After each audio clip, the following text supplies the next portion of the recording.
Welcome back class. चलिए शुरू करें। हम कहाँ थे? हम 79 से हम स्टार्ट कर रहे थे ना। ठीक है, चलिए तो हम कहाँ से स्टार्ट कर रहे थे?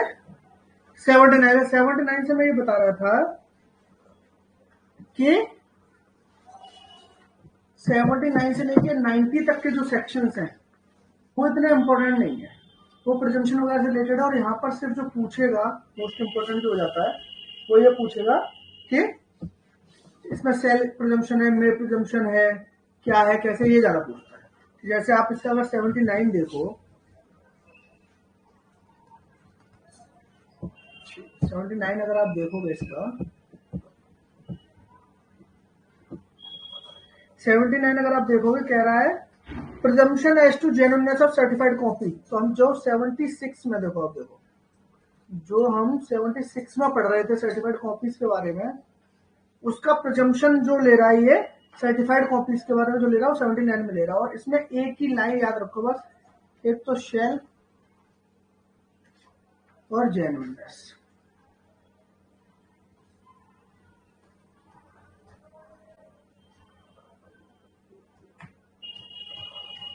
इसकी जेन्युइननेस तो क्या कह रहा है कि सर्टिफाइड कॉपी जो होंगी, जो सीसी जो सर्टिफाइड कॉपी है, उनको कोर्ट ये प्रिज्यूम कर लेगा कि वो जेन्युइन है, वो जो मतलब कि जो था हमारे पास कंटेंट उसी को ओरिजिनल दिया गया है।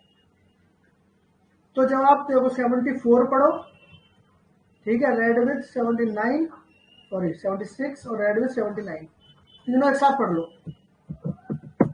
है कि नहीं। 74 पब्लिक डॉक्यूमेंट, उसका सीसी किस में आ रहा था? 76 में।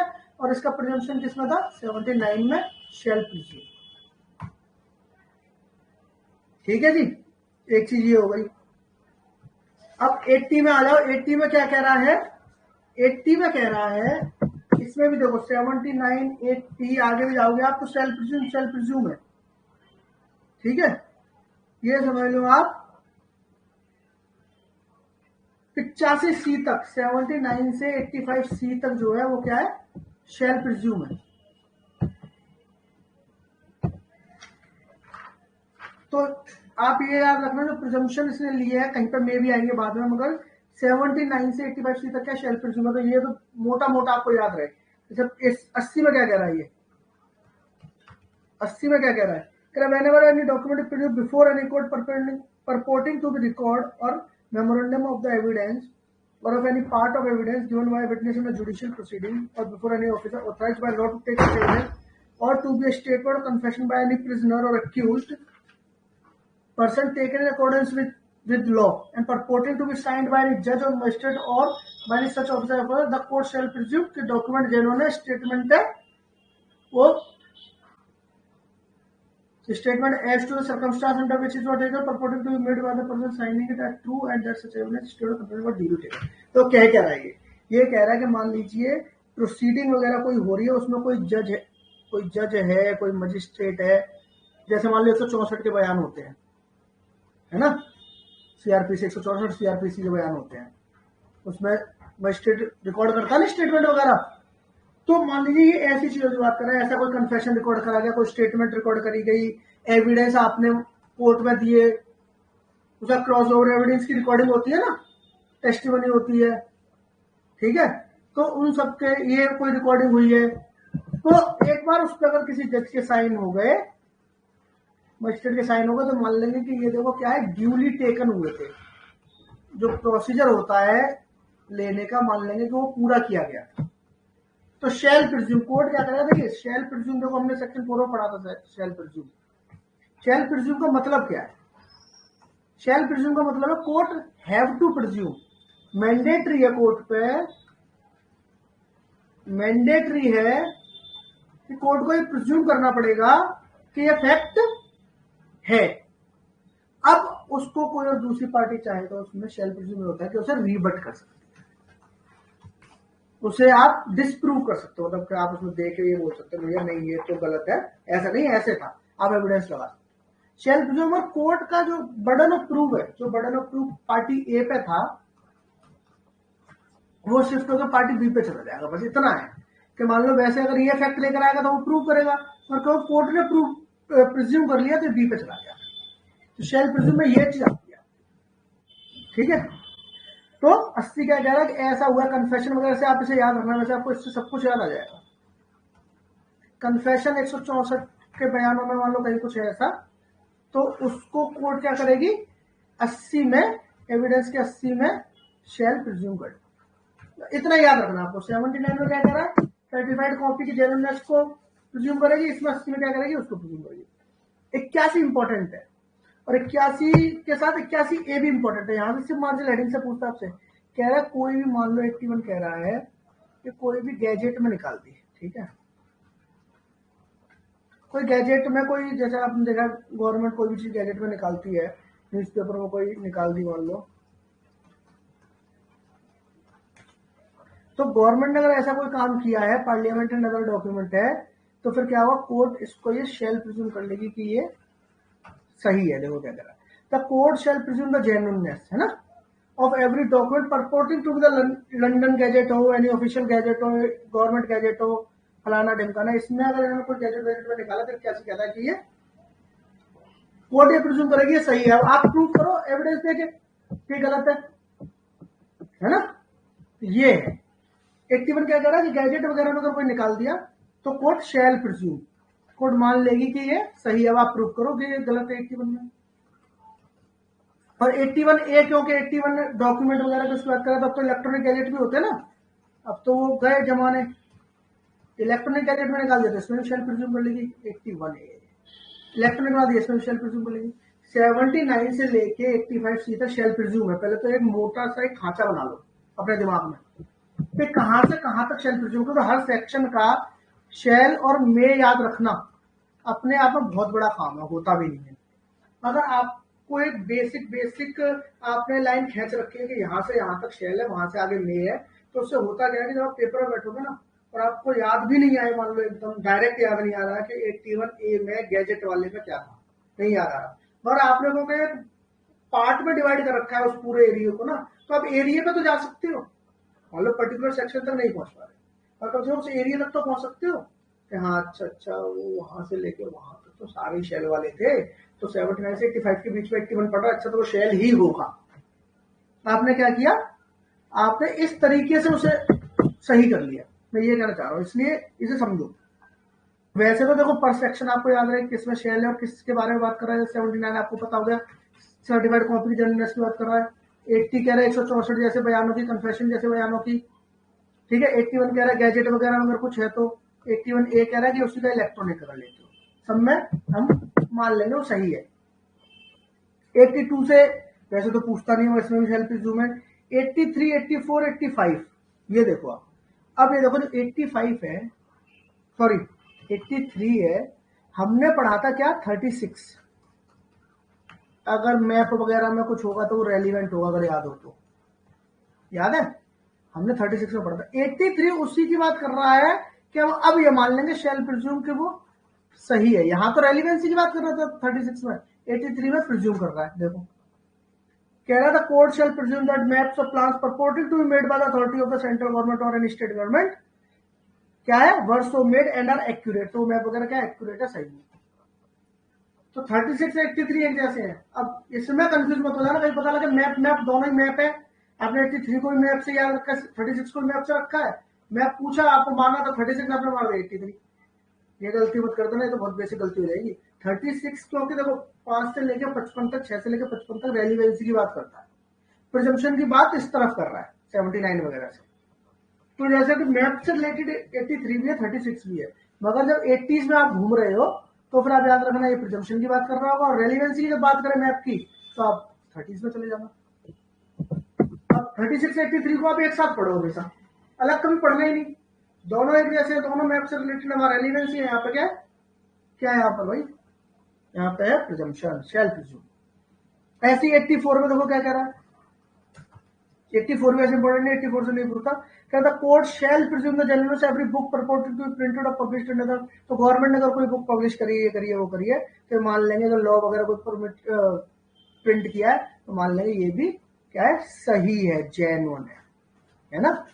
तो ये 84 कैसा कैसा लग रहा है आपको, ऐसा ही लग रहा है जैसे हमने 38 में पढ़ा था।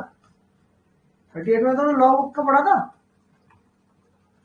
है ना, ये भी लॉ बुक के जनरलनेस की तो बात कर रहा है। तो कनेक्ट करो, जितना कनेक्ट करोगे उतना आपके लिए फायदा है। याद देखो, जो भी चीजें एक दूसरे जुड़ी रहेंगी ना, तो आपका दिमाग जल्दी से रिकॉल कर लेगा उसको, ये फायदा होता है कनेक्शन का। 85 बहुत इंपॉर्टेंट है, 85 से क्वेश्चन बना देता है। पावर ऑफ अटॉर्नी की बात कर रहा है। पावर ऑफ अटॉर्नी को कह रहा है कि अगर कोई पावर ऑफ अटॉर्नी है, तो अगर ऑथर नोटरी पब्लिक वगैरह कोर्ट जज मजिस्ट्रेट किसी के सामने भी अगर हुई है, तो हमें मान लेंगे कि वो एग्जीक्यूटेड हुई थी और ऑथेंटिकेटेड, मतलब सही से एकदम प्रॉपर एग्जीक्यूट हुई थी और ऑथेंटिकेटेड था। पावर ऑफ अटॉर्नी से रिलेटेड जो सेक्शन है वो 85 है।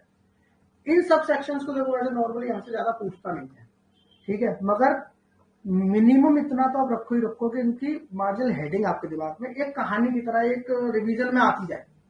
तो जब आप रिवीजन पे जाओ तो ऐसे पढ़ो, अच्छा 79 में क्या था सर्टिफाइड कॉपी की जमीन है, तो 80 में क्या था 164 ऐसे बयानों वाली की थी, अच्छा 81 में क्या था कि गैजेट वाला था, 81 है उसी का इलेक्ट्रॉनिक है, तो 82 में क्या था कि ये था, कि 83 में क्या था कि मैप वगैरह था, कि 85 में क्या था पावर ऑफ अटॉर्नी थी।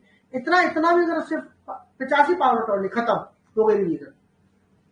ऐसे हमें कहानी की तरह से याद रखना है, ऐसे बिल्कुल एकदम पूरा 1 से लेके 167 तक ऐसे जाना है। जिस दिन आप 1 से लेके 167 तक डायरेक्ट जा पा रहे हो लगातार, और जहां भूलो तो तब के तब चेक मत करना, बाद में खोल के चेक करो जब खत्म कर लो 167 तक, कौन कौन से सेक्शन भूले थे वो ना खोल के देख लेना। अब देखो 85A, 85B, 85C, ये तीनों सेक्शन बहुत ज्यादा कंफ्यूजिंग वाले सेक्शन है। एक तो चीज चलो इसमें सब में कॉमन है कि सब में शेल है, एक तो ये चीज कॉमन है। चलो इसमें एक चीज और कॉमन है कि सब 2000 के अमेंडमेंट से आए हैं। दो चीजें तो कॉमन हो गई 85B में।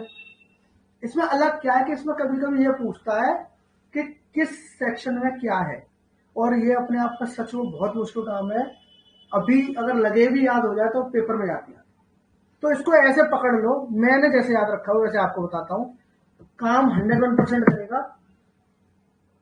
देखो A4 क्या होता है, एग्रीमेंट, ठीक है, बी और सी, ठीक है। अब देखो C4 क्या है, नीचे अगर आप देखोगे presumption as to electronic signature certificate, C में सर्टिफिकेट, ठीक है जी। अब देखो आपको ए से पता है कि एग्रीमेंट की बात हो रही हो, 85A में बात हो रही है, 85C में आपको पता है कि जिसमें भी सर्टिफिकेट वर्ड यूज आ जाए तो मेरे को सी पकड़ लेना है। जैसे वो क्वेश्चन में कहीं आप देख लेना तो सर्टिफिकेट लिखा हुआ है तो सी पकड़ लेना, एग्रीमेंट लिखा है तो ए पकड़ लेना, और इन दोनों के अलावा कोई तीसरी चीज लिखी हो तो बी पकड़ लेना। जो भी लेफ्ट रहेगा आपका, बी में क्या है, इलेक्ट्रॉनिक सिग्नेचर। अब इसका तो कुछ है नहीं, इलेक्ट्रॉनिक सिग्नेचर है। ए से एग्रीमेंट, सी से सर्टिफिकेट, ऐसे पकड़ के रखो। अब इसका देखो मार्जिनल हेडिंग देखो, presumption as to electronic agreement, electronic agreement से रिलेटेड ए में चला गया। सी है presumption as to electronic signature certificate, तो सर्टिफिकेट से रिलेटेड का चला गया, सी में चला गया, और बाकी जो बचा वो मैं 85B में डाल दूंगा। वो क्या है कि presumption as to electronic record and electronic signature, तो इलेक्ट्रॉनिक सिग्नेचर को भी डाल दूंगा। और बाकी आप इसे कैसे भी याद रखने की, देखो आपका और कोई तरीका हो, आपने कोशिश करी, अच्छी बात है, आपका कोई ट्रिक हो। मेरे को ये ट्रिक हमेशा काम करती है, मुझे लगता है आसान है। A4 एग्रीमेंट, C4 सर्टिफिकेट याद रखना। 85B में 2009, जस्ट अ मिनट,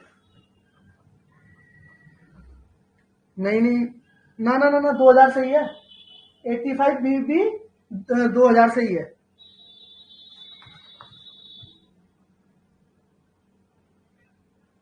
मेरे पे यूनिवर्सल का बेरक्ट है, आपका बेरक्ट किस चीज का है?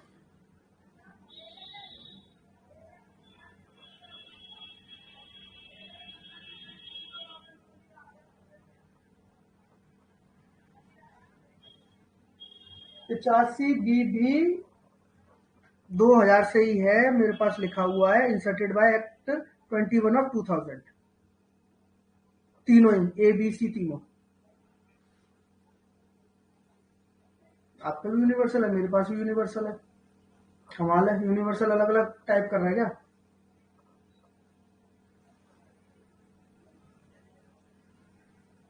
चलो ऐसे एक बार फिर गूगल करके देख लेंगे, मैं देख लूंगा, मैं आपको कल कंफर्म कर दूंगा। और मैंने तो अभी तक जितने 7-8 साल से जब से पढ़ रहा हूँ, तब से इसे हमेशा मैंने 2000 में पढ़ा है।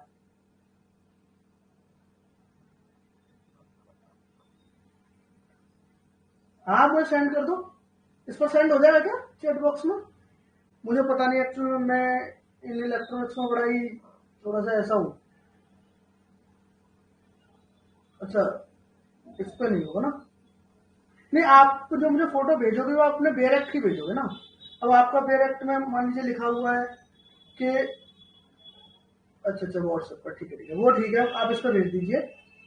तो आप आपके बेरेक्ट में, मैंने मान लिया आप कह रहे हो कि वो 2009 लिखा होगा, मेरे में लिखा 2000, तो हम दोनों का तो कॉन्ट्रोडिक्शन हो रहा है। उसे साबित करने के लिए हमें तीसरे की चाहिए जरूरत है ना?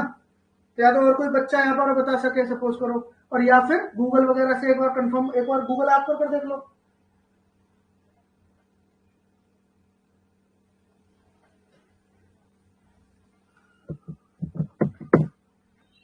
मैं अपना नंबर वैसे बता देता हूँ आपको, अगर ये है 9654446667। नाम मेरा है नितिश। अच्छा, मैंने आज तक कभी आपको नाम भी नहीं बताया होगा अपना, शायद आज पहली बार बता रहा हूँ। ठीक है, तो अगर आपको फोटो भेजना तो इस नंबर पे आप मुझे भेज देना बाद में, अभी तो मैं नहीं देख पाऊंगा। बाकी मैं एक बार गूगल से कंफर्म करके ना मैं कल इसको क्लियर कर दूंगा, अगर ऐसा होगा। मेरे हिसाब से 2000 ही है, तो अभी तक मैंने जब भी किसी को कुछ बताया भी था, तक किसी ने कॉन्टेक्ट किया नहीं मेरे से इस बात को लेकर। तो मैं भी हो सकता है आपको थोड़ा बहुत प्रिंटिंग मिस्टेक हो गई हो। ठीक है ना? चलिए, तो ये हो गया ना 85C तक आपको क्लियर है। आगे बढ़ते हैं। अब ये आ रहा है यहाँ पर कहाँ से, 86 से। देखो अब हमने 79 से और 85C तक पढ़ा, इन सब में आ रहा था शेल। ठीक है, अब यहाँ हम पढ़ेंगे, अब यहाँ हम पढ़ेंगे 86 से लेके और ये 90A तक जा रहे हैं हम लोग। तो इसमें मे शेल कुछ भी इधर उधर चलता रहेगा, ज्यादातर वैसे मे वाले हैं, तो देख लेते हैं एक बार। तो 86 कह रहा है कि फॉरेन जुडिशियल रिकॉर्ड की अगर कोई सर्टिफाइड कॉपी, देखो अपने यहाँ की कोई सर्टिफाइड कॉपी थी तो हम 79 में पढ़ रहे थे, और हम वहां पर शेल कर रहे थे, है ना? भाई हमारा लॉ है, हमारा कोई वो है। और यही 86 ये कह रहा है कि अगर कोई फॉरेन का है, कोई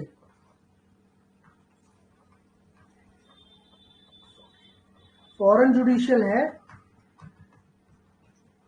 अरे यार ये तो कमाल है, फॉरेन जुडिशियल का अगर कोई सर्टिफाइड कॉपी वगैरह है तो हम यहाँ मे प्रिज्यूम करें। अब देखो, आपने सीपीसी तो आपने पढ़ा ही रखा होगा, उसमें सेक्शन है 13-14। सेक्शन 13-14 में ना फॉरेन जजमेंट वगैरह होती है, तो मान लो अगर उसकी कोई सर्टिफाइड कॉपी वगैरह आती है, तो कोर्ट चाहे तो प्रिज्यूम कर सकती है कि वो मे प्रिज्यूम, यहाँ पे है ना, the court may presume that any document purpose to certified copy of any judicial record of any country not forming part of India फलाना ढिमकाना। तो हम ये मान के चलेंगे ये, हाँ तो वही सब है, इसमें कुछ नहीं है। तो आपको जो याद जो एक्चुअली रखना है 86 में, वो यही याद रखना है कि फॉरेन कोर्ट की अगर कोई सर्टिफाइड कॉपी है तो उसमें हम ले ले रहे हैं। अपने यहाँ की अगर कोई वाला जुडिशियल हमारी ऐसी है, कोई ऐसी कोई सर्टिफाइड कॉपी है, पब्लिक रिकॉर्ड वगैरह सर्टिफाइड कॉपी है, 79 में मिलेंगे, उसमें शेयर है। 86 हो गया। अब देखो 87, अब यहाँ पर आ गया, देखो फिर मैप आ गया, बुक भी आ रही है, फिर मैप आ रहा है। अब दो चीज हमने देखो मैप में पढ़ी थी, 36 में रेलिवेंसी पढ़ ली थी, 83 में हमने पढ़ा था कि अगर मैप वगैरह तो मान लेंगे एक्यूरेट मैप है। तो अभी 87 में नया क्या लेकर आ गए, फिर मैप देखते हैं। कह रहा था court may presume that any book to which it may refer for information, the court may presume that any book to which it may refer for information on matter of public और general interest, and that any published map or chart, the statement of which are relevant factors which is produced for its inspection, was written and published by the person at the time and place by whom or at which it purports to have been written or published। ये कुछ नहीं है, ये क्या presume करने की बात कर रहा है, ये कह रहा है कि मान लीजिए कोई रेफरेंस किसी बुक का ले रहा है, किसी मैप का ले रहा है कोर्ट, तो ये प्रिज्यूम कर सकता है कि जिन भाई साहब ने ये जो लिखी है ना, वो उन्होंने लिखी होगी, उस टाइम लिखी होगी, बस इतनी सी बात है। तो इसको आप ऐसे लेके चलो कि देखो, अब हम जो 83 में सॉरी जो पढ़ रहे थे हम, जिसमें हम शेल पढ़ रहे थे मैप से रिलेटेड, उसमें गवर्नमेंट काम कर रही थी, गवर्नमेंट के द्वारा काम करा जा रहा था। 83 था, 85 था, फलाना था, ढिमकाना था, ये सारी चीजें, 81 था, है ना, 80 में भी इवन, ये सब में कहीं ना कहीं जुडिशियल गवर्नमेंट ये सब चीजें थी। ये जो मे वाले जो आ रहे हैं, इसमें क्या है कि ये प्राइवेट चीजें हैं। अब जो 87 में बुक और मैप की बात कर रहा है, कह रहा है मान लीजिए सपोज करो मुल्ला ने एक बुक लिखी है ना, मुल्ला ने मान लीजिए कि कॉन्ट्रैक्ट लिख दिया पूरा, अब मुल्ला ने एविडेंस लिख दिया, ठीक है, तो 87 अगर कोर्ट चाहे तो मुल्ला की बुक पर प्रिजम्पशन ले सकता है कि ये बुक मुल्ला ने इतने उस साल में लिखी, तब लिखी, उन्होंने लिखी थी, तब पब्लिश हुई थी, ये सब चीजें, ये प्रिजम्पशन ले सकता है। तो ये होगा प्राइवेट वाली बात। और जो गवर्नमेंट वगैरह का जो निकला हुआ मैप वगैरह वो एक्यूरेट है, ये हुआ, वो सब बातें हो गई 83 वाली बात, ये मैप प्रिज्यूम में आता है। 86 87 हो गया।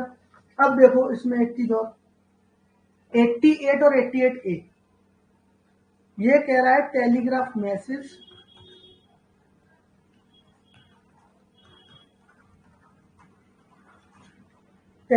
मैसेज और इलेक्ट्रॉनिक मैसेज। तो ये तो आप समझ गए कि 88 तो ठीक है।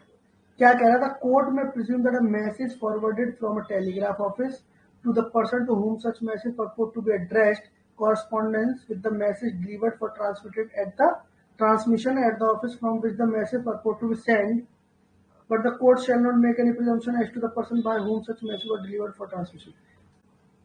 अच्छा, ये क्या कह रहा है कि कोर्ट ये प्रिज्यूम कर सकता है कि वैसे देखो यहाँ की मेन इसकी बॉडी से तो कभी कुछ पूछता नहीं, अगर पूछेगा तो इतना ही पूछेगा बस कि टेलीग्राफ मैसेज से रिलेटेड सेक्शन जो है ना, एक तो पूछ सकता है कि इसमें मे प्रिज्यूम है कि सेल प्रिज्यूम है, तो आपका आ गया इसमें मे प्रिज्यूम है और किस सेक्शन में, और पूरे इसमें टेलीग्राफ मैसेज सिर्फ 88 में ही यूज करा गया है।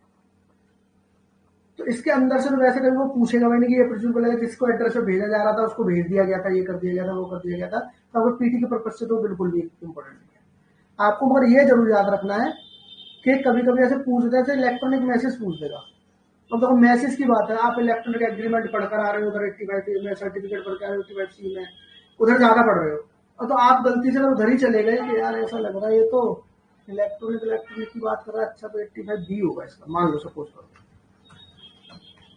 तो याद रखना कि मैसेज की जो बात हो रही है वो बात 88A में हो रही है, ठीक है ना, ये इसमें मेन है आपका, ठीक है। तो जैसे 79 से अगर आप जाओगे, हम क्या करते थे, 79 में क्या था, सर्टिफाइड कॉपी का प्रिजम्पशन था, 80 में क्या था, 164, है ना, ऐसा कोई कन्फेशन वगैरह जैसे कोई किसी ने स्टेटमेंट दिया उसका था। फिर क्या था, 80 का 81 में आ रहा था, गैजेट में जा रहे थे, 81A का वही है कि भाई इलेक्ट्रॉनिक गैजेट में जा रहे थे आप। फिर 83 था आपका, क्या था वो 83 36 ऐसा था, तो मैप वगैरह से पकड़ लिया। 85 पावर ऑफ अटॉर्नी से था, उसे पकड़ लिया। 84 था जैसे ऊपर आप पकड़ो लॉ बुक से रिलेटेड था, 38 की तरह पकड़ लिया। फिर आपने क्या किया, 87 में चले गए, तो ये भी मैप वगैरह से रिलेटेड है, तो ये मैंने आपको बता दिया मैप प्रिज्यूम इसलिए है क्योंकि ये प्राइवेट बुक और प्राइवेट मैप वगैरह की बात कर रहा है। फिर 88 में क्या, मैसेज, तो telegraph message, electronic message, map presume कर सकता है। 90 बहुत इंपॉर्टेंट है, और 90 में जो पूछता है वो क्वेश्चन ये नहीं पूछता किसमें है क्या, वो तो इतना पूछता है कि आप जिस डॉक्यूमेंट को प्रिज्यूम कर रहे हो वो कितने साल पुराना हो, तो 30 ईयर सिर्फ यही पूछता है ये क्वेश्चन यहाँ से। और 90A से भी इसका ये पूछता है, इलेक्ट्रॉनिक अगर कोई मान लीजिए वो है आपने रखा हुआ संभाल के, तो 5 ईयर 98 में, ठीक है ना। तो जो क्वेश्चन यहाँ से बना था, और ये बड़ा इंपॉर्टेंट क्वेश्चन है, बड़ा छोटा सा बड़ा इंपॉर्टेंट है, कि अगर कोई डॉक्यूमेंट है तो मान लो कि 30 साल पुराना, तो माना जाएगा कि वो है, देखते हैं whenever any document purporting or proved to be 30 year old is produced from any custody which the court in the particular case consider proper, court ये प्रिज्यूम कर सकता है कि signature and every other part of such document which purports to be in the handwriting of any person is in handwriting and in case of document executed attested। अच्छा ही कह रहा है कि अगर ये कहा जाए कि ये पर्टिकुलर किसी पर्सन के हैंडराइटिंग में था, तो 30 साल पुराना अगर आप डॉक्यूमेंट लेके आ रहे हो तो मान लेंगे कि हाँ प्रिज्यूम कर लेगा, मतलब मे प्रिज्यूम होगी, ये प्रिज्यूम कर सकता है कि हाँ जी उसके हैंडराइटिंग में है। सिग्नेचर है तो सिग्नेचर भी प्रूव कर सकता है। इलेक्ट्रॉनिक वाले में जाओगे तो ये 5 ईयर ओल्ड है। तो यहां से जो क्वेश्चन है वो यही पूछता है हमेशा के हमेशा, 30 साल 5 साल, याद रखना। और 90 ए भी आपका आया 2000 से, ये तो 2000 से आया ना। चलो इसके बाद आता है आपका 91 92, ठीक ठीक। अब इसके बाद आता है आपका 91 92। देखो 91 92 जो आपका मेंस पर्पज से है, अपने आप में बहुत इंपॉर्टेंट, कॉन्सेप्चुअली बहुत है, सब आपने पढ़ा होगा बहुत अच्छे से इसको, पूरा क्वेश्चन यहां से बनता है कि नहीं। मगर पीटी के पर्पज से इसमें क्या है, हमें तो अभी तो पीटी निकालना है, तो पीटी के पर्पज से इसमें बहुत ज्यादा कुछ नहीं है, 92 में फिर भी थोड़ा बहुत है, और तो उस बाकी तो वैसे भी कुछ नहीं।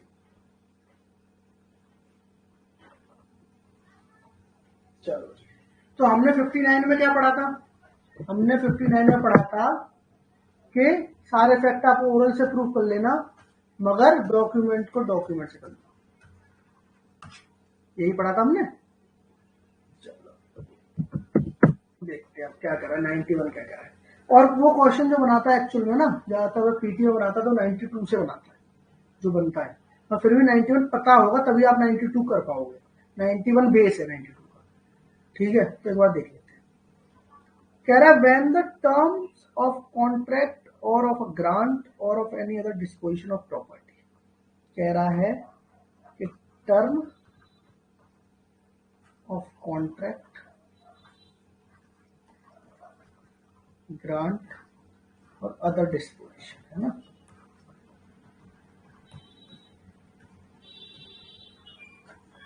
ठीक है, अगर ऐसा होता है when the term of contract or of a grant or of other disposition of property have been reduced to the form of a document, ये कह रहे हैं कि देखो हम कॉन्ट्रैक्ट एक्ट पढ़ते हैं, उसमें भी है कि कॉन्ट्रैक्ट आपका ओरल भी हो सकता है, रिटर्न भी हो सकता है। तो कह रहा अगर आपने सपोज करो कि कॉन्ट्रैक्ट को डॉक्यूमेंटेड कर लिया, फिर ग्रांट को डॉक्यूमेंटेड कर लिया, अगर डिस्पोजिशन कोई है, जैसे मान लो इसमें बिल आ गई है आपकी, कुछ भी मान लीजिए आप, ठीक है, अडॉप्शन आ गया, ठीक है, किसी भी चीज को आपने उससे क्या कर लिया कि डॉक्यूमेंट में रिड्यूस कर लिया, आपने उस ओवरऑल चीज को डॉक्यूमेंटेड कर लिया, लिख लिया आपने। अगर वो डॉक्यूमेंटेड कर लिया आपने, ठीक है, एक तो ये चीज हो गई, ये केस 1 है आपका, ये तो स्थिति आपकी होती है वो 1 थी। अब स्थिति 2 देखो क्या कहता है, तो 1 थी, ठीक है। अब 2 में ये कह रहा है and in all cases in which any matter is required by law to be reduce to the form of document, कह रहा है और उन केसेस में जहां पर लॉ रिक्वायर कर रहा है, लॉ मैंडेटरी कर रहा है कि आपको तो भैया इसे ना डॉक्यूमेंट में ही करना पड़ेगा, है ना। अब जैसे मान लो कि सेल डीड है, सेल डीड की अगर बात करते हो 100 रुपए से ऊपर का है तो आपको उसको रजिस्टर्ड कराना पड़ेगा, रजिस्टर्ड तो डॉक्यूमेंट से कराओगे ना, सपोज करो टीपी आप पढ़ रहे हो तो लॉ रिक्वायर्ड कर रहा है ना आपको डॉक्यूमेंटेड कराना पड़ेगा, उससे कम का है तो आप ऐसी पोजीशन दे के सेल कर दोगे।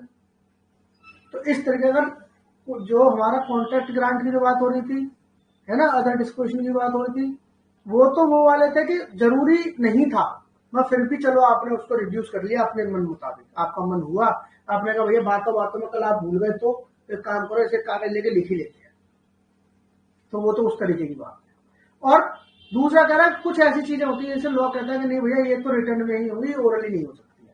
अगर ऐसा हो जाता है तो क्या कह रहा है, अब देखो जो कह रहा है 2 केस हो गए, अब कह रहा है कि नो एविडेंस,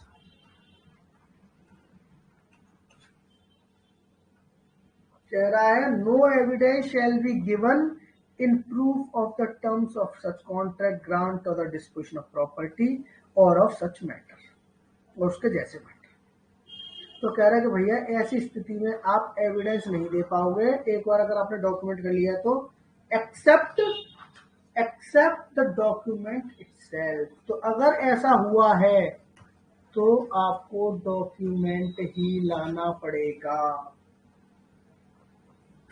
कहना ये चाहते हैं भाई साहब कि अगर आपने जो 59 का कार्डिनल प्रिंसिपल पढ़ रहे थे कि डॉक्यूमेंट को डॉक्यूमेंट से प्रूव किया जाएगा, वही बात अब 91 में खुल के कह रहे हैं।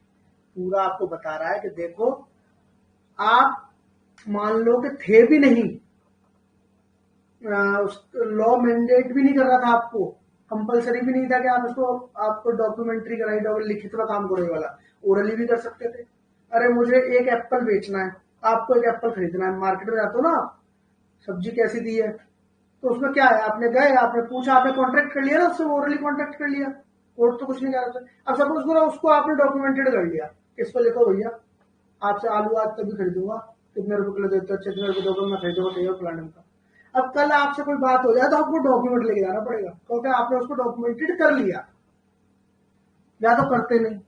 ऊपर तो पहले केस में तो वो बात कर रहा था, दूसरे केस में कह रहा है कि लॉ कह रहा है आपको डॉक्यूमेंटेड करना ही पड़ेगा, आप उसे ओरली कर नहीं सकते। आप सेल कर रहे हो, आप मॉर्गेज कर रहे हो, एक सर्टेन वो है, मॉर्गेज में से 1 साल से ज्यादा कर रहे हो, ऐसा कुछ है ना, तो उसमें क्या करना पड़ेगा आपको कि उसे डॉक्यूमेंटेड कराना ही पड़ेगा। और एक बार आपने कर लिया तो फिर आपको डॉक्यूमेंट के अलावा उसे प्रूव करने के लिए सिर्फ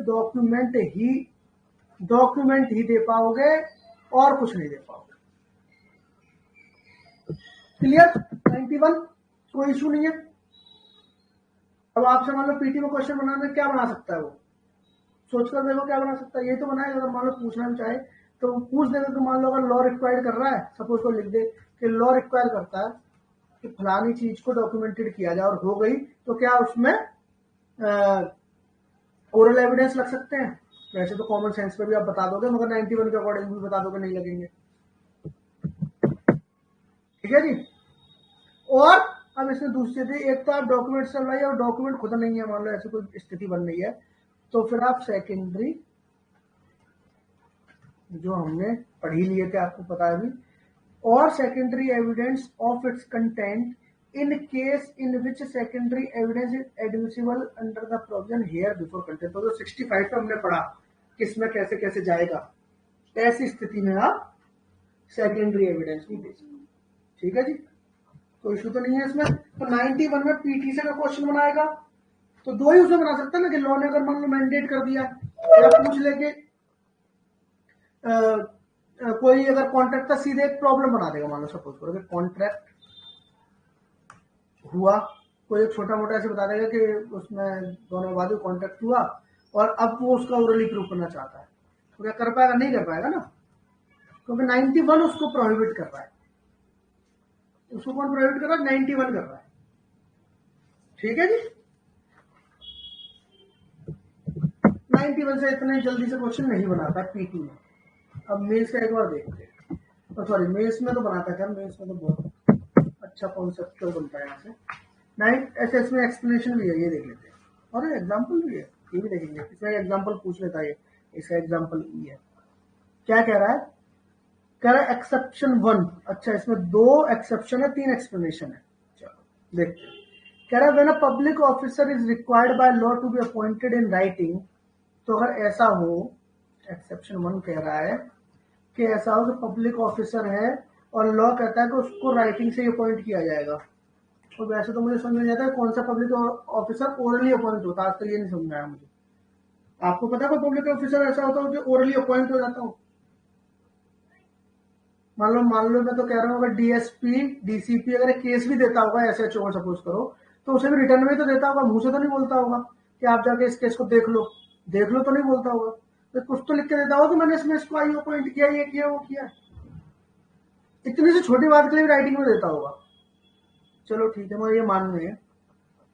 कह रहे हैं कि when a public officer is required by law to be appointed in writing and when it is shown that any particular person has acted as such officer. कह रहे हैं कि रिक्वायर्ड बाय लॉ था कि भाई साहब लिखित में ही इन्हें एक अपॉइंटमेंट लेटर देके इन्हें काम देके भेजना, तो उसने मान लो कि ऐसा हुआ और ये दिखाया गया, ये पता लगा, ये दिखा उस व्यक्ति ने ऐसा उस ऑफिसर की तरह जो उसका वो था काम वो संभाल लिया, वो काम कर रहा है। ठीक है, तो when it is shown that any particular person has acted as such officer, किसी व्यक्ति ने उसके ऐसा काम कर रहा है, तो writing by which he is appointed need not to prove. तो ये कह रहा है कि जिस राइटिंग से जो इनका अपॉइंटमेंट लेटर टाइप था उसकी जरूरत नहीं पड़ेगी। ओवरऑल। पूछता तो नहीं है पीटीओ का, फिर भी बहुत इसे थोड़ा सा ध्यान रखना। टू कह रहा है कि wills admitted to probate in India may be proved by the probate. देखो क्या कह रहा है कि विल है, अगर एडमिट हो गई है प्रोबेट में, प्रोबेट कोर्ट होता है, हमने शायद अगर याद होगा 41 में प्रोबेट पढ़ा था, विल से रिलेटेड कोर्ट होते हैं। तो विल अगर एडमिट हो गई है प्रोबेट में, तो क्या कह रहा है, प्रोबेट के थ्रू, तो वहां से क्या करेंगे, प्रोबेट कोर्ट में जाके ना, ओरिजिनल विल तो वहां से मिलेगी नहीं इनको, तो मान लो उसकी सीसी ले आए, या फिर वहां से लिख के देते कि हाँ जी ये बिल हमारे पास जमा है फलाना ढिमका ऐसे करके, तो उसके थ्रू भी आप प्रूव कर सकते हो। कोई जरूरी नहीं आपको वो ओरिजिनल डॉक्यूमेंट इटसेल्फ की जो बात हो रही है उसके बिना भी काम चल जाएगा, ये कह रही है। ठीक है, पहले दो एक्सेप्शन क्या है, एक तो कोई ऑफिसर है जो राइटिंग के थ्रू अपॉइंट होना चाहिए था, और दिख रहा है कि साथ में वैसे काम किया तो हटाओ जी राइटिंग को, कूड़े में डालो, होनी चाहिए। दूसरा कह रहा है अगर बिल अगर प्रोबेट में एडमिट हो गई थी तो फिर मान प्रोबेट के उसके थ्रू ही मान लिया जाएगा कि हाँ ठीक है प्रूव कर लो, प्रोबेट से प्रूव कर लो। चलो ये तो एक्सेप्शन थे। नॉर्मली वैसे पूछता नहीं, अगर पूछ भी देगा तो टू पूछेगा, एक्सेप्शन टू के वो बिल वाला, तो प्रोबेट में होता तो वो प्रोबेट से प्रूव हो जाएगा। ठीक है, एक्सप्लेनेशन है इसमें, देखो क्या कह रहा है, this section applies equally to cases in which the contract, grant or disposition of property referred to are contained in one document and to cases in which they are contained more than one document। तो बात उसकी बहुत basic सी बात होगी। तो expression one तो हमें भी पता है भाई, कोई बात अगर एक पन्ने पे लिखी है और कोई बात 10 पन्ने पे लिखी है तो सारे पन्ने लाने पड़ेंगे ना आपको। तो ये तो नहीं कि पन्ना एक दे दिया बाकी के 6 पन्ने है ही नहीं हमारे पास, क्या करो उसका, ये तो बहुत बेसिक बात होगी। दूसरी कह रहा है कि where there are more original than one original only need to be prove. ये पूछ लेता है कभी कभी, है ना, जैसे एक्सेप्शन टू पूछ लेता है, ऐसे एक्सप्लेनेशन भी टू पूछ लेता है। कह रहा है अगर एक से ज्यादा ओरिजिनल है, मान लो कि आपने एक मान लो कॉन्ट्रैक्ट किया और उसको एक सेट किया, 2 सेट किया और 3 सेट किया, तीनों पे पार्टियों ने ओरिजिनल साइन किया, ठीक है, यहाँ पर सबने ओरिजिनल साइन किया, तो ये ओरिजिनल मतलब मोर देन वन सेट में ओरिजिनल आपने बना लिए डॉक्यूमेंट। तो कह रहा है there are more originals than one, अब एक से ज्यादा ओरिजिनल हो गए तीनों, तो कह रहा है कि एक ही प्रूफ कर दो उतरे। अब क्या 3 क्या करोगे प्रूफ करोगे, एक ओरिजिनल ला दो उतना ही बहुत अच्छी होता है, समझ रहे हो जी। चाहे ये ला दे चाहे बी ला दे, कोई भी एक सेट ला देना, काम चला लेंगे वो। ये पूछ लेता कि एक से ज्यादा ओरिजिनल है तो क्या एक से काम चल जाएगा, अरे भाई चल लिया, कोई बात नहीं चलिए। एक्सप्लेनेशन 3 देख लो, कह रहा था statement in any document whatever of a fact other than the fact referred to in this section shall not preclude the admission of oral evidence as to the same fact। तो ये बहुत important है, ये कभी अगर आप mains के purpose से पढ़ो तो मजा आएगा इसको पढ़ने में और पढ़ाने में भी। ये कह क्या रहा है, मैंने वहां पर जब बात करी थी, जब 91 हम पढ़ रहे थे, तो ये कह रहा था, एक वर्ड यूज किया था टर्म्स, इसने ये नहीं लिखा इस सेक्शन में कि the contract grant or the disposition, इसने लिखा था terms of contract grant or the disposition, फर्क है थोड़ा सा। ये कॉन्ट्रैक्ट की बात नहीं कर रहा, कॉन्ट्रैक्ट की शर्तों की, कॉन्ट्रैक्ट में जो लिखा कंटेंट की उसकी बात कर रहा है 91।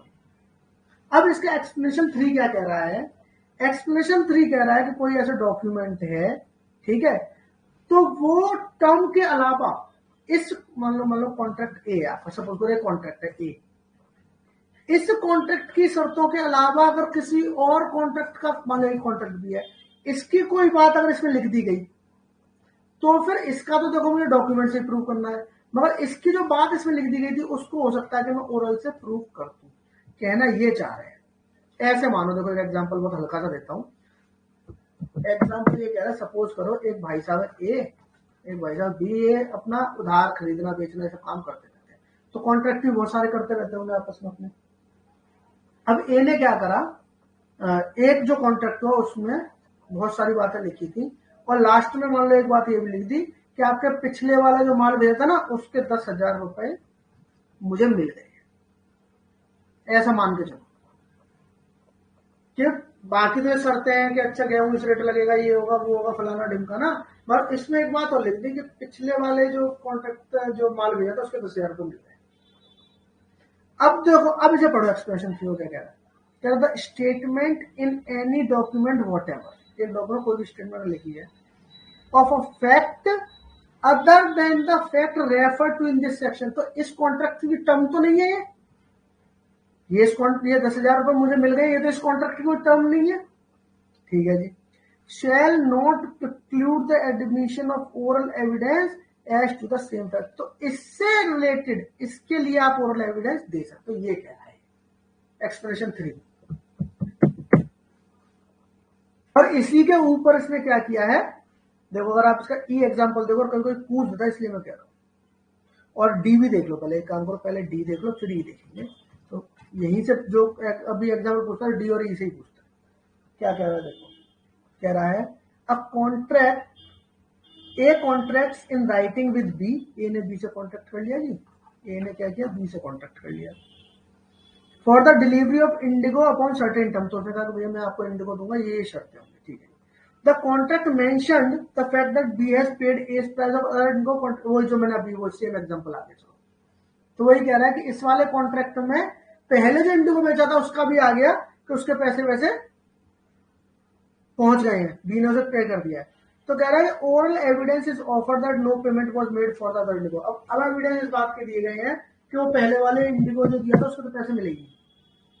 कह रहा है एविडेंस इज एडमिसिबल, तो यहाँ पे एविडेंस करेगा। और क्वेश्चन जो पूछेगा तो यही एग्जाम्पल उठा के रख देगा और वहां पर पूछेगा तो वेदर एविडेंस इज अच्छा मैं एक बार और कर देता हूँ इसको। देखो क्या कह रहा है ये, एक बार इसे एक्सप्लेनेशन को पढ़ने के लिए ना आप 91 को पहले एक बार देखो। बिल्कुल पहली लाइन में ये कह रहा है कि when the terms of contract, ठीक है, कह रहा है कॉन्ट्रैक्ट की शर्तें, ये तो बात समझ में आ रहा है कि ये क्या कह रहा है, ये कह रहा है कि कॉन्ट्रैक्ट की शर्तें। ये भी कर सकता था जिसने इसको ड्राफ्ट किया कि ये कह सकता था कॉन्ट्रैक्ट, ये टर्म्स ऑफ हटा देता अगर मान लो और सिर्फ लिख देता कॉन्ट्रैक्ट। सपोज करो आप ये लिख देता कि कॉन्ट्रैक्ट अगर कोई है, अगर कोई ग्रांट है, अगर कोई डिस्पोजिशन ऑफ प्रॉपर्टी है ना, तो फिर आप उसको डॉक्यूमेंट से प्रूव करना, ये भी तो कह सकता था, मगर नहीं था। इसने लिखा contract, terms of contract, contract की शर्त है। इसी यहीं से आपका जो निकल रहा है वो एक्सप्लेनेशन 3 निकल रहा है, इसी लाइन से। अब एक्सप्लेनेशन 3 पकड़ो। अब चलो, ये कह रहा था स्टेटमेंट, और इसका ना ये और इजी करने के लिए इन 2 कॉमा को हटा दो बीच में से, जो देखो था स्टेटमेंट के बाद कॉमा है और उसके बाद अगला कॉमा है, ये बीच वाली लाइन हटा दो, डायरेक्ट वहां से कनेक्ट करो। The statement of a fact other than the fact refer to in this section. क्या कह रहा है, इस सेक्शन में जिसकी बात करी गई है उस फैक्ट से रिलेटेड कोई स्टेटमेंट है, उसे छोड़ के कोई स्टेटमेंट है इन एनी डॉक्यूमेंट व्हाटसोएवर। तो ये जो कहना चाह रहा है, ये अब ये कहना क्या चाह रहा है, कह रहा है कि एक आपने ये कॉन्ट्रैक्ट किया, इसमें ये एक टर्म थी, ये एक टर्म थी, ये एक टर्म थी, ये भी एक टर्म थी, तो ये तो इस कॉन्ट्रैक्ट की सारी टर्म्स हो गई। और लास्ट में एक लाइन उन्होंने ये लिख दी, जो एग्जांपल डी से मैं आपको उठा के चलो बताता हूँ इसी को अभी, कि इसने ये लिख दी कि आपने पहले जो माल लिया था उसके 10,000 रुपए मुझे मिल गए। एक तो ये वाला कॉन्ट्रैक्ट है कि ठीक है जी मैं आपको इंडिगो दूंगा, इतने रुपए भाव मेरा ये होगा, इतने दिन में दूंगा, आप मुझे पैसे इतने दिन में दे देना, माल इस क्वालिटी का हो, फलाने का। ये तो हो गए कॉन्ट्रैक्ट की टर्म्स। और एक लाइन इसने क्या करा कि ये लिख दी इसमें कि आपका पिछला जो माल गया था उसके 10,000 रुपए मेरे पास आ चुके हैं, यहां पर मेंशन कर दिया। तो कहने का अर्थात ये एक्सप्रेशन 3 कह रही है कि ये तो देखो कोई टर्म नहीं है इस कॉन्ट्रैक्ट की, ये जो कॉन्ट्रैक्ट है आपका, इसकी ये एक जो लाइन है ये टर्म नहीं हुई, ये तो पिछले वाले की एक मेंशनिंग है कि स्टेटमेंट आपने इसमें लिख दी है। तो वो ये कहना चाह रहा है कि ये जो आपने एक्स्ट्रा एक स्टेटमेंट लिख दी है टर्म नहीं है, इसके लिए आप ओरल एविडेंस दे सकते हो। क्योंकि 91 तो ये कह रहा है कि जितनी भी टर्म होंगी कॉन्ट्रैक्ट की उसके लिए आपको खुद डॉक्यूमेंट देना पड़ेगा, और या फिर सेकेंडरी दोगे, 2 ही चीज दे सकते हो 91 कह रहा है। पर एक्सप्लेनेशन ये बता रही है कि जो टर्म नहीं होगी, जो कोई और स्टेटमेंट है उसमें लिख दिया हमने, तो उसके लिए आप ओरल एविडेंस भी दे सकते हो। तो जो डी में कह रहा है, वो डी में ये कह रहा है कि मान लीजिए एक कॉन्ट्रैक्ट हुआ इंडिगो वाला और उसमें लिख दिया होगा पिछले वाले इंडिगो के इतने पैसे मुझे मिल गए हैं। कल ये सवाल अगर उठता है कि पेमेंट हुई या नहीं हुई, तो क्या इस पे एविडेंस जो देंगे वो एडमिसिबल होंगे नहीं होंगे? कोर्ट उस एविडेंस को एडमिट करेगा या नहीं करेगा? सवाल ये है कि 91 से काट देगा, कह रहे भाई साहब ये तो डॉक्यूमेंट में लिखा है, आप तो डॉक्यूमेंट लेकर आइए। 91 तो ये कहेगा, मगर 91 की एक्सप्रेशन 3 भी तो कुछ कह रही है, और वो ये कह रही है कि अगर वो उस पर्टिकुलर कॉन्ट्रैक्ट की टर्म नहीं है, कोई स्टेटमेंट उसमें लिखी हुई है, तो फिर उसके लिए मैं ओरल एविडेंस भी दे सकता हूँ। तो फिर हो सकता है कि मैं उस आदमी को बुलाऊं जो 10,000 रुपए देकर आया था, वैसे तुम देकर आए थे ना, कि हाँ सर मैं खुद 10,000 रुपए के हाथ में देखा, ये ओरल एविडेंस ही तो दे रहे हो आप, तो ये आप प्रूव कर सकते हो, ये कह रहा है। अब समझ में आई आपको?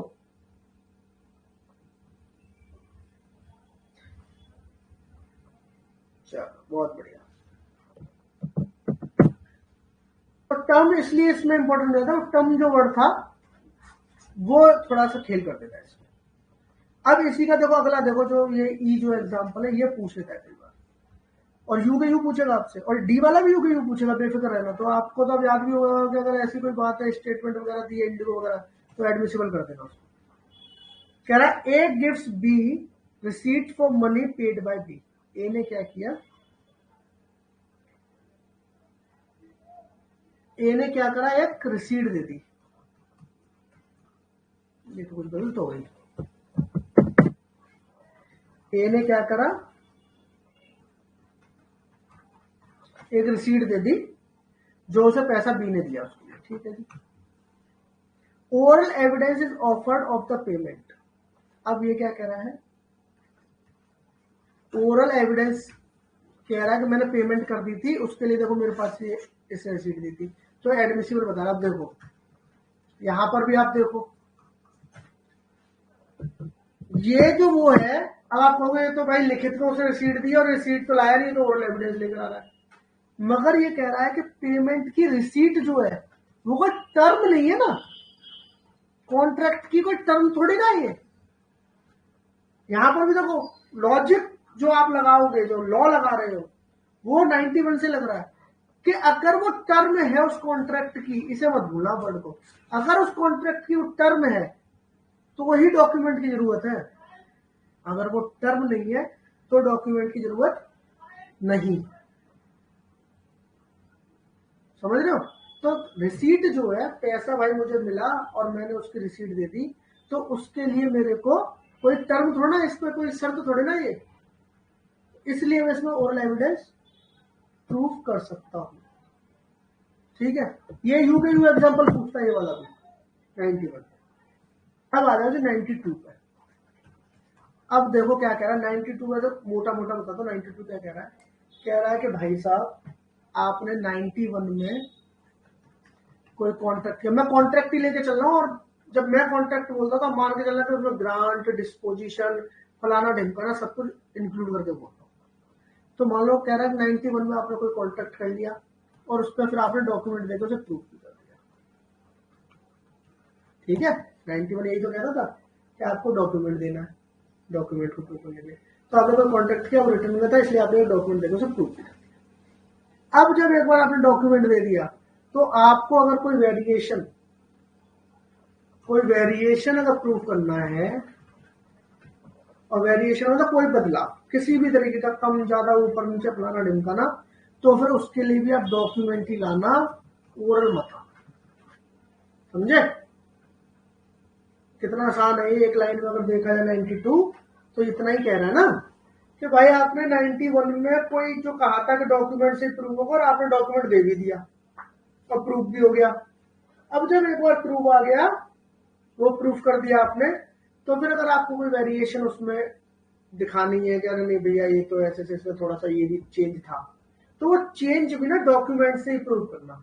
आप ओरल बता जाना कि नहीं वो तो एक आदमी ने बाद में उन्होंने मुझसे ये कह दिया था, बाद में उन्होंने मुझसे वो कह दिया, वो सब नहीं सुना जाएगा। आप उसके लिए भी डॉक्यूमेंट लेके आओ। ये 92 कहता मोटा मोटा, टेक्निकलिटी के अंदर है, कई सारे प्रोवाइजो है इसमें, मतलब के वो भी देखने पड़ेंगे, मगर मोटा मोटा यही कह रहा है ये। ठीक है,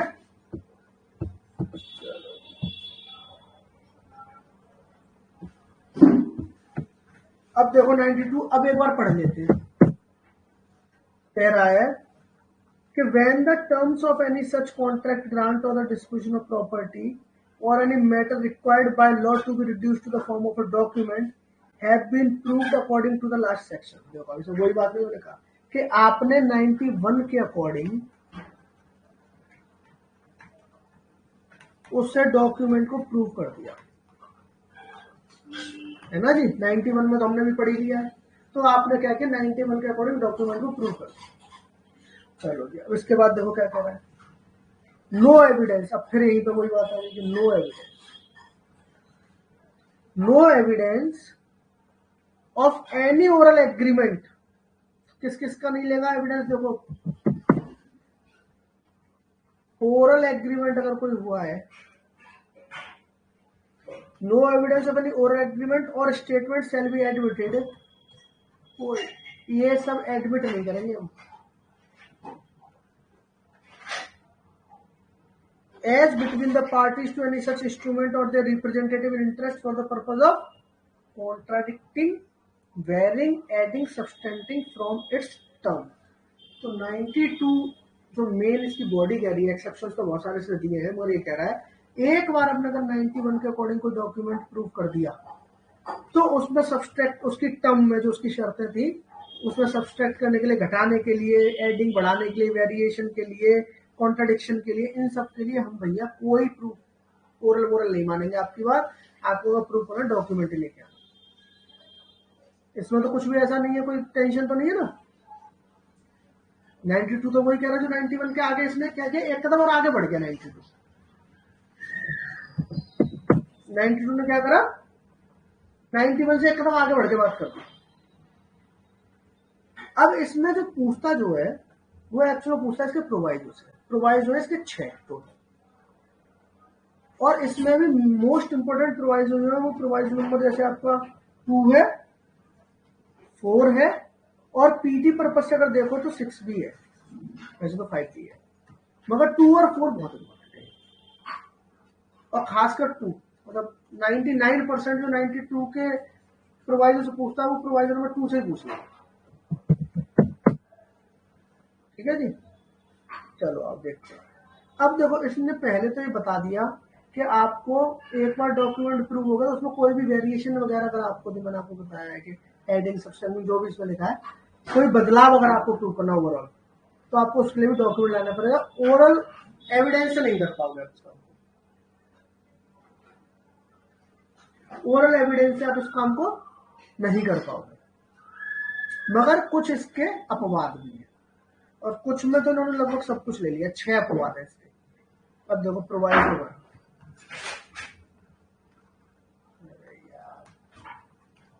प्रोवाइजो 1, प्रोवाइजो 1 को आप ऐसे पढ़ो तो आपको लगेगा ना इसमें क्या है, फलाना है, ढमकाना है। मगर इसमें अगर आप सीधे सीधे लेके जाओ कि जो भी इनवैलिड कर रहा है ना, जो भी इनवैलिड कर रहा है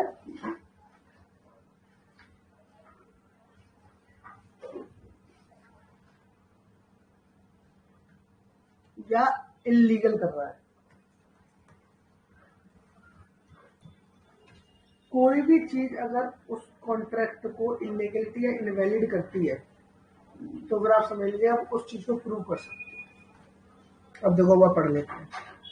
कह रहा है कि any fact may be proved, कोई भी फैक्ट प्रूव किया जाता है which would invalidate any document, जो उस डॉक्यूमेंट को इनवैलिडेट कर दे, और which would entitle any person to any decree और order relating thereto such as fraud. तो इसमें ये तो एग्जांपल बता रहा है कि इनसे जैसे मान लो कि होता तो फ्रॉड ले लिया इसने, इंटिमिडेशन ले लिया, धमकी वगैरह ले लिया, इलीगैलिटी ले लिया, है ना,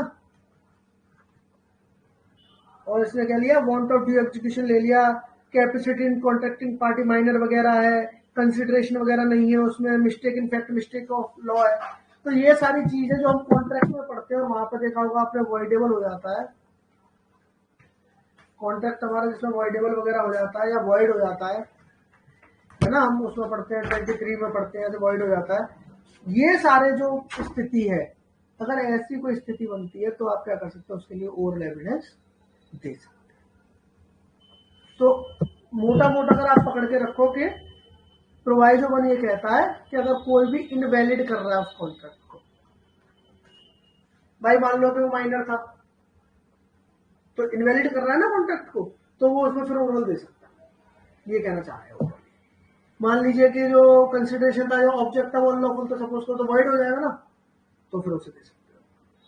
ठीक है जी, तो ये प्रोवाइजो वन है, not so important. Two is most important. दूसरा क्या कह रहा है, दूसरा कह रहा है कि the existence of any separate oral agreement, कह रहा है कि अगर कोई सेपरेट ओरल एग्रीमेंट एग्जिस्ट करता है, सपोज करो, तो सेपरेट का मतलब क्या हो गया, पृथक, अलग, कोई अलग एग्रीमेंट एग्जिस्ट कर रहा है, ओरल एग्रीमेंट। ठीक है जी, तो क्या स्थिति बनेगी, अब आगे देखते हैं। कह रहा है as to any matter on which a document is silent, ये बहुत इंपॉर्टेंट है। तो सेपरेट, मान लो सपोज करो ये मेरा कॉन्ट्रैक्ट है, ये टर्म्स है उसकी, ठीक है, और इसके अलावा मान लीजिए ये तो टर्म्स वगैरह हो गई, इस पे इन भाई साहबों को एक ओरल एग्रीमेंट है, तो ये कॉन्ट्रैक्ट अलग है, ये एक सेपरेट ओरल एग्रीमेंट हो गया इनका, और जो इस ओरल एग्रीमेंट में जिनकी बात हुई है उस पर ये वाला जो डॉक्यूमेंट है ना, ये साइलेंट है। ये जो ओरल हमारा बात हुई है, हमारा जो ये मतलब सेपरेट एग्रीमेंट हुआ है, इसमें जो बात हुई है, ये बात, इसमें जो ये कॉन्ट्रैक्ट है, इस बात पर ये साइलेंट है।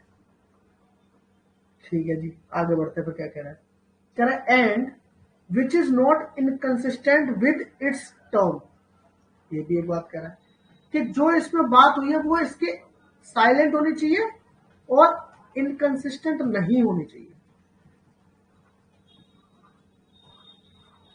नहीं है। तो क्या है, देखो अब पास एक हमने कोई कॉन्ट्रैक्ट किया ए और बी ने, ये करेंगे ये करेंगे ये करेंगे ये करेंगे, ठीक है जी, उसके बाद ये दोनों अलग अलग हो गए।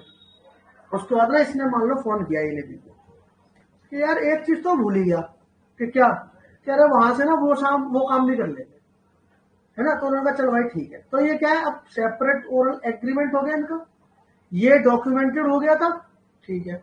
ये जो बात इसमें हुई है कि ये काम भी कर लेंगे, उसका जिक्र कहीं डॉक्यूमेंट में नहीं है, नहीं है। और एक चीज बहुत इंपॉर्टेंट कि जो बात इसमें हुई है वो इस शर्तों के, ये जो बात हुई इनके इनकंसिस्टेंट, इनके विपरीत ना हो, इनके विपरीत ना हो वो बात, मतलब ऐसा ना हो कि कॉन्ट्रैक्ट में सन की बात हुई है, इसमें मन की बात हो रही है, ठीक है, इसमें दिन की बात हुई है, इसमें रात की बात हुई है। कॉम्प्लीमेंट्री हो सकते हैं, इनकंसिस्टेंट ना हो, एक दूसरे पूरक हो सकते हैं। चल भाई ये काम कर रहे हैं साथ में, चल जा ही रहे, मान लो बात ये हुई कि यहां से जाना है वहां तक, मेरठ तक, तो सोचा चलो यार एक काम करेंगे, यहाँ गाजियाबाद होके क्यों जाना, मोदी नगर होके फिर हापुड़ होके निकल जाएंगे।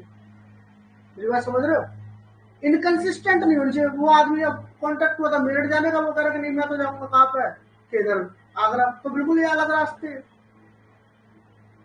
तो ये चीज ये कह रहा है कि पहली बात तो साइलेंट हो, most important, and the very most important thing is कि इनकंसिस्टेंट नहीं होना चाहिए,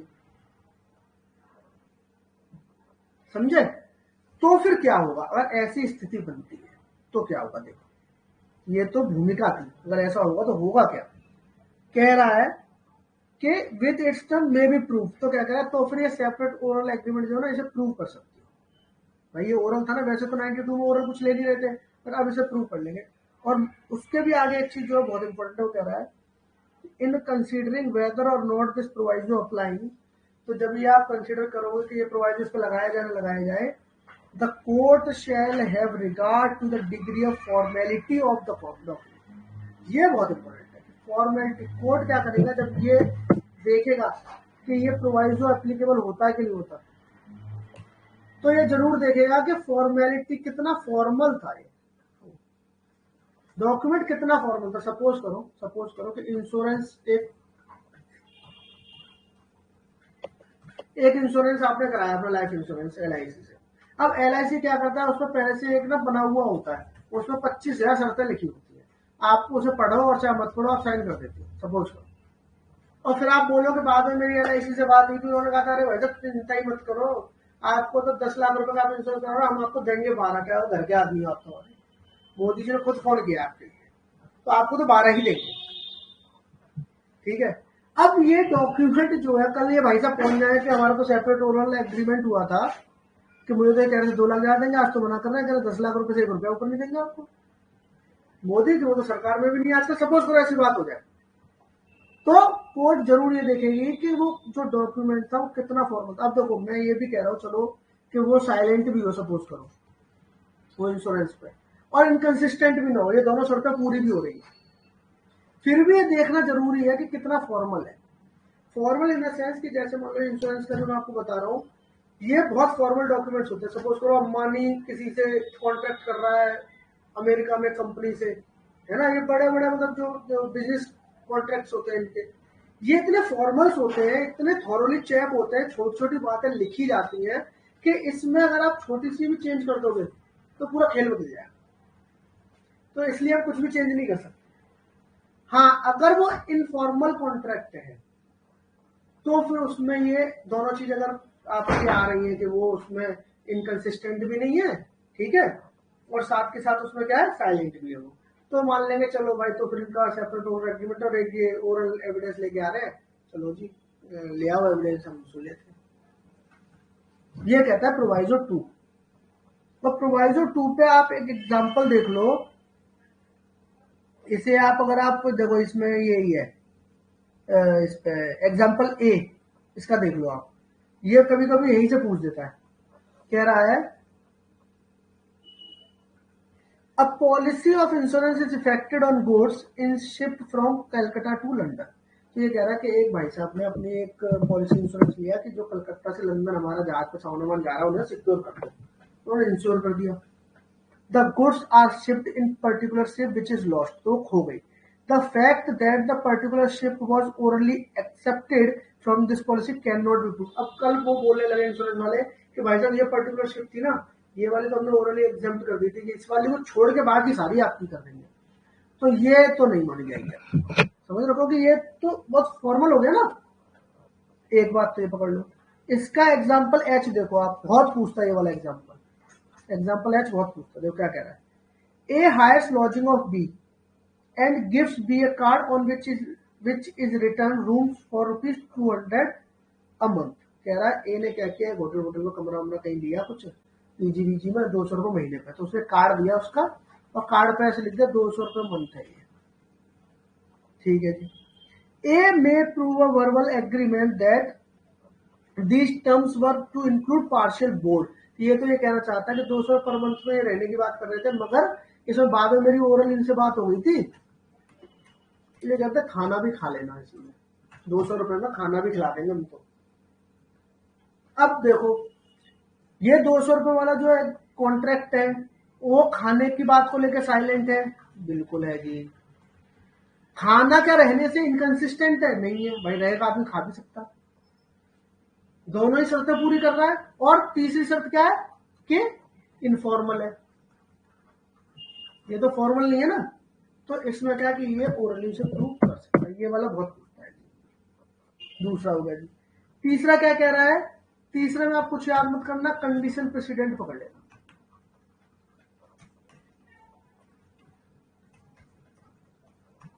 कंडीशन प्रेसिडेंट, कंडीशन प्रेसिडेंट होता क्या है, कंडीशन प्रेसिडेंट ये होता है कोई भी चीज करने से पहले कंडीशन लगा दी गई, पहले ये कंडीशन पूरी करो तब ये होगा, तब ये करा जाएगा, तो होती है कंडीशन प्रेसिडेंट।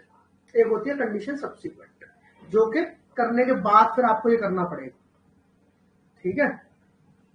जैसे कॉन्ट्रैक्ट पढ़ते उसमें बहुत एक एग्जाम्पल चलता बड़ा अच्छा, शादी करोगे तो लंदन जाओगे। अमिताभ बच्चन को आपने सुना होगा, अपने इंटरव्यू में बताता है कि हमारे पिताजी ने बोल दिया जंजीर के बाद हम जाना चाहते थे, पहले जया जी से शादी करिए तब लंदन घूमने जाना, तो वो उन्होंने कंडीशन प्रेसिडेंट लगा दिया था जया जी से शादी करना।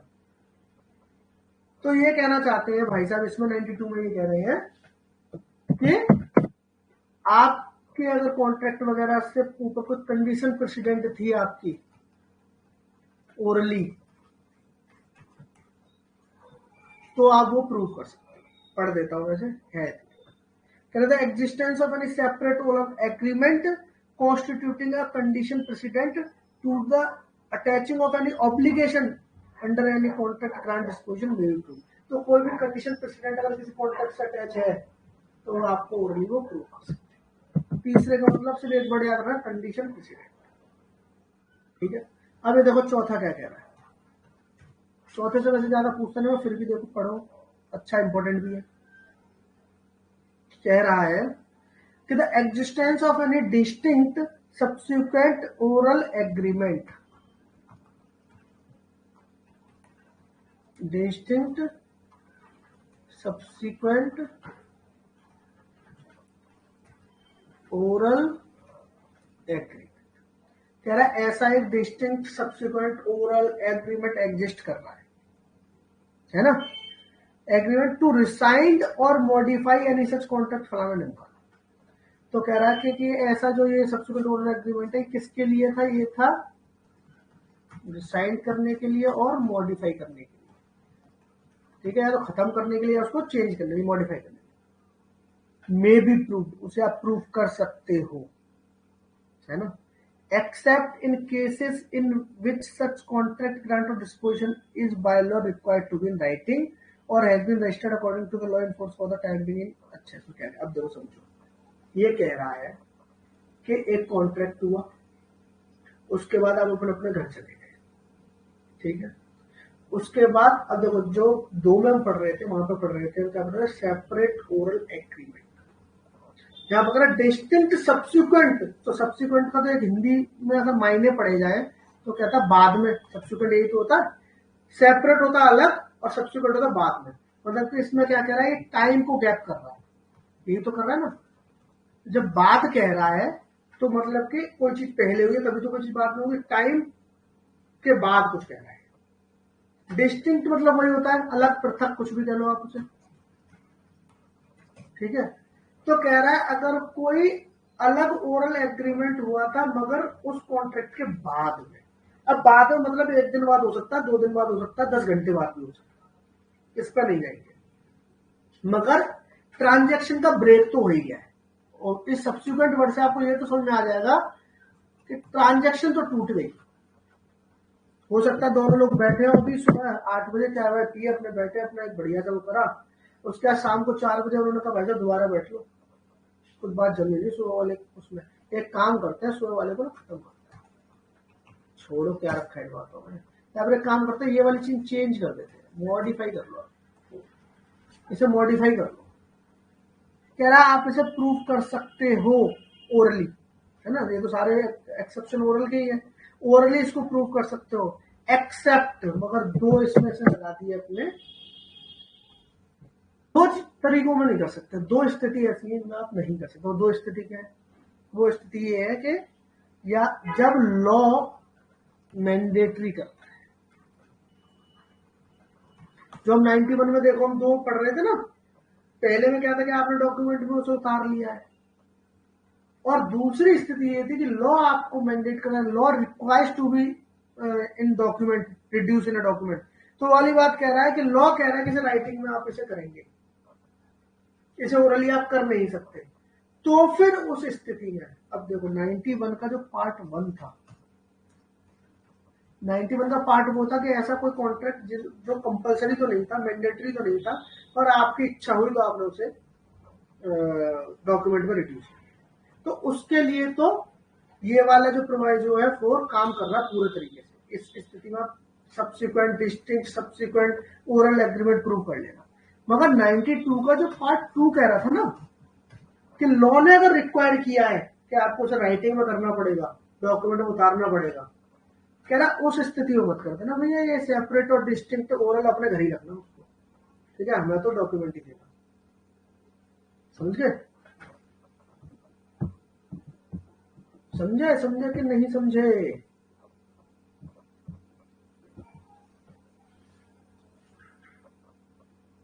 चलो जी, तो कह रहा है एक तो उस स्थिति में मत आना कि अगर लॉ रिक्वायर्ड है आपको वो करना है।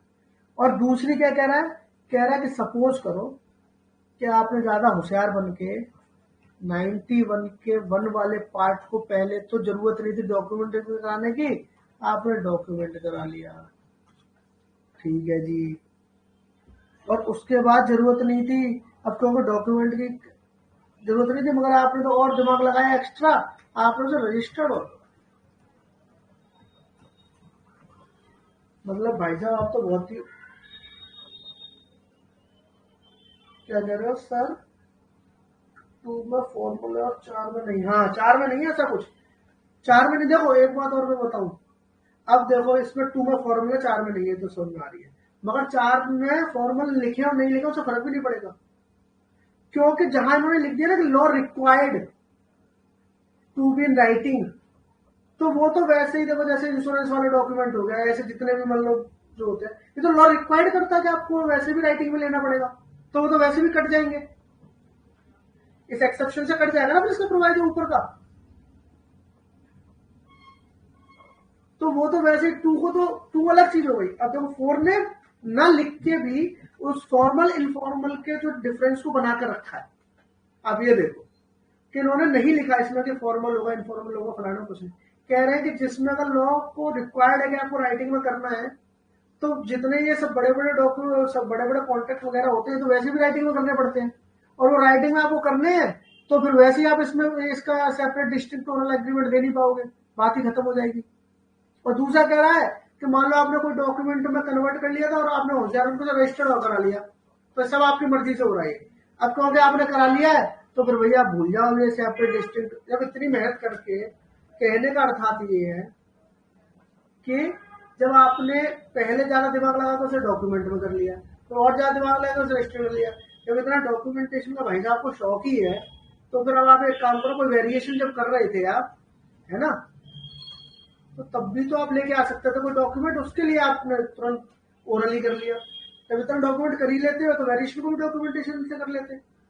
आपको याद रखने के लिए बोल रहा हूँ मैं, ऐसे क्या मुझे लगता है कि लेजिस्लेचर ने ऐसा सोच के बनाया होगा, पर मैं बात कह रहा हूँ मैं कि आपको कहा था कि मत करना डॉक्यूमेंट में, तो जरूरत नहीं है तब भी कर लिया, फिर आपको और ज्यादा मन हुआ आपने उसे रजिस्टर्ड भी करा लिया, तो फिर एक काम करो जो वेरिएशन करके उसे भी डॉक्यूमेंटेशन कर लेते।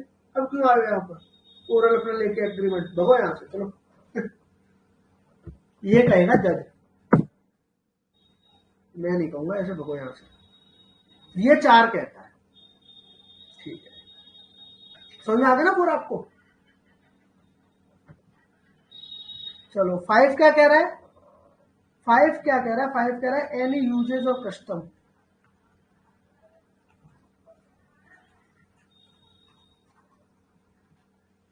कह रहा है एनी यूजेज और है, अच्छा और है,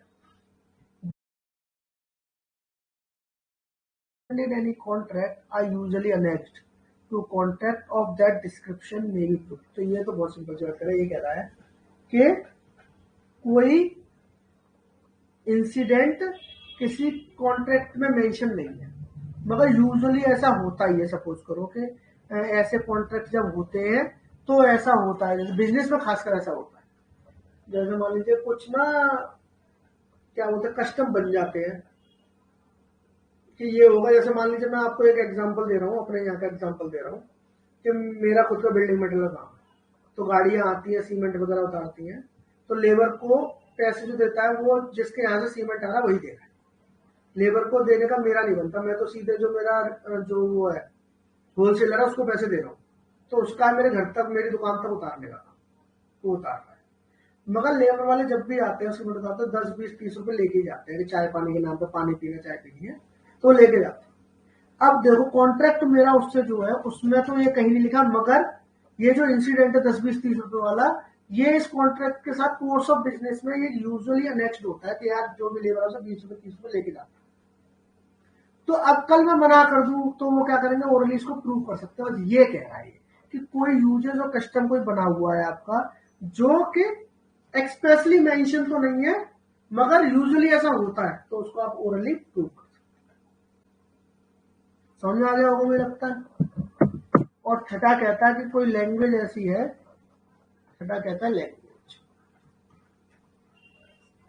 समझ में नहीं आएगी वो भी समझाई। कह रहा है any fact may be proved, कोई भी किसी भी फैक्ट को आप प्रूव कर सकते हो, विच शो जो दिखाती हो in what manner the language of a document is related to existing fact. तो ये जो फैक्ट जो है इनसे लैंग्वेज किस तरीके से रिलेटेड है। और इसमें आपको कुछ याद नहीं रखना, सिर्फ ये लैंग्वेज वर्ड पकड़ लेना 6 में। तो पहले में देखो क्या था, इनवैलिड, दूसरे में क्या था, सेपरेट ओरल एग्रीमेंट, तीसरे में क्या था, कंडीशन प्रेसिडेंट, चौथे में क्या था, डिस्टिंक्ट सब्सिक्वेंट ओरल एग्रीमेंट, पांचवें में कस्टमर यूजर्स था, छठे में क्या था, लैंग्वेज थी। आपको ऐसे एक एक वर्ड में 6 के 6 एक्सेप्शन याद कर लेना और बिल्कुल ऐसे ही फिंगर टिप पे ऐसे ही बोलना है। पहले में क्या है, इनवैलिड, दूसरे में क्या है, सेपरेट ओरल एग्रीमेंट, तीसरे में कंडीशन प्रेसिडेंट, चौथे में क्या है, डिस्टिंक्ट सब्सिक्वेंट ओरल एग्रीमेंट, और पांचवें में क्या है, राइट और कस्टमर यूजर्स है, और छठे में लैंग्वेज है। कॉन्सेप्ट आप पढ़ चुके हैं, आपको समझ में आ चुका है। जैसे कि सेपरेट ओरल एग्रीमेंट वाला क्वेश्चन आ जाता है तो आपको सब कुछ याद आ जाएगा उसके साथ। ये अच्छा, इसमें फॉर्मल इनफॉर्मल की बात नहीं, वो सब आपको याद आ जाएगा ना, तो ये सब चीजें इसमें आ जाएंगी। ये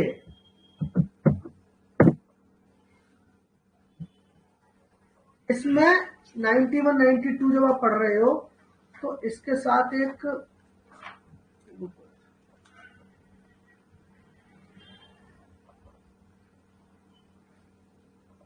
देखो, इसके साथ ना एक काम और करो, 144 निकालो, सेक्शन 144 निकालो, इसके साथ ही पढ़ाया था, सर रिलेटेड ये समझ में भी ऐसा नहीं जाया जाएगा और इम्पोर्टेंट है। ये निकाल लिया।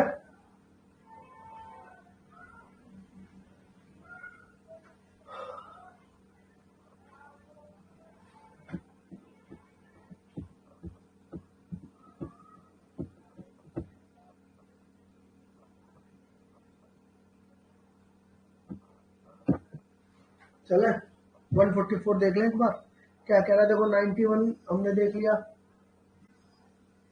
92 हमने देख लिया, ठीक है। अब देखो 144 कह रहा है कि एनी विटनेस में be asked while under examination whether any contract grant disposition as to which is giving evidence was not contained in a document। तो कह रहा है मान लीजिए एक विटनेस है, मैं इसको ए मान लेता हूँ, ए आया गवाही देने और वो गवाही भी दे रहा है किसी कॉन्ट्रैक्ट ग्रांट फलाना उनकी दे रहा है जो हम 11 में बात कर रहे हैं, ठीक है। अब ए आया गवाही देने, तो उससे वकील साहब ने पूछ लिया एग्जामिनेशन में कि आप जिस कॉन्ट्रैक्ट की गवाही देने आए हो भाई साहब, जिसकी आप बात करो, क्या ये डॉक्यूमेंटेड हुआ था, है ना। जैसे बात हो तो भाई 20-20 हजार रुपए लेने देने कोई बात थी, माल देंगे 20 हजार रुपए देंगे, तो उन्होंने पूछा भाई साहब जिसकी गवाही भी देने आए हो ये क्या लिखा गया था कहीं पर, है ना। ये वकील साहब ने पूछ लिया। उसके बाद देखो क्या है, and if he says that it was, और भाई साहब ए ने ये बोल दिया कि हाँ लिखा तो गया था भाई साहब ने। अच्छा, अब देखो क्या होगा, और ऐसा हो जाता है। Or if he is about to make any statement as to the content of any document which in the opinion of the court ought to be produced, और यहाँ पर मान लो वो कंटेंट के डॉक्यूमेंट के कंटेंट के बारे में एविडेंस देने वाला है, कोर्ट ये मानती है कि ये डॉक्यूमेंट प्रोड्यूस होना चाहिए कोर्ट के। अगर ये होता तो क्या होगा, देखो द एडवर्स पार्टी में object to such evidence being given until such document is produced or until fact has been proved which entitle the party who called the witness to give secondary evidence of it। तो ये कह रहा है अगर ऐसा हो जाए, उससे आपने पूछा कि भाई साहब क्या डॉक्यूमेंटेड हुआ था, उसने बोल दिया हाँ, तो फिर एडवर्स पार्टी जो वकील साहब बोलेंगे बस अब इसके आगे एक शब्द मत बोलना, और डॉक्यूमेंट लेकर आ जाओ चुपचाप, अब नहीं मैं आपकी गवाही होने दूंगा भाई साहब, यहाँ पर जाओ पहले वो कागज लेकर आओ, तो वो कागज लाना पड़ेगा। या फिर जो हमने 63(5) पर पढ़ा था सेकेंडरी एविडेंस में, कि वो ओरल वाला देगा जिसने वो कंटेंट खुद देखा था, याद है अभी हमने पढ़ा था।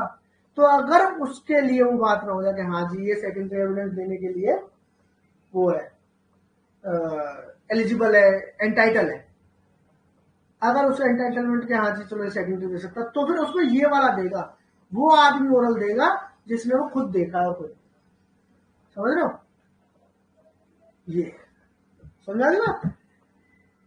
ये 144 कह रहा है, तो यहां से क्वेश्चन वैसे ये नहीं बनाता कि 144 में क्या है, ये तो नहीं पूछता वो क्या करता है कि 144 में पूछता है कि मान लीजिए सपोज कि अगर कोई डॉक्यूमेंटेड हुआ है और कोई उसका ओरल वो दे रहा है, तो वकील ने पूछ लिया कि क्या हुआ, तो भाई क्या डॉक्यूमेंटेड हुआ था, और वो हाँ करता तो क्या हुआ। तो अगर वो हाँ करता तो ये होगा कि आपको वो डॉक्यूमेंट ही ला देना पड़ेगा।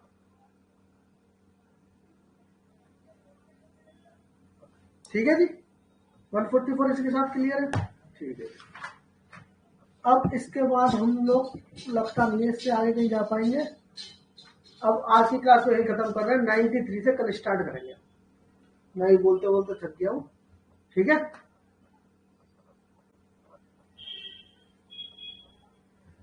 ठीक है जी, खत्म करें। चलो, कल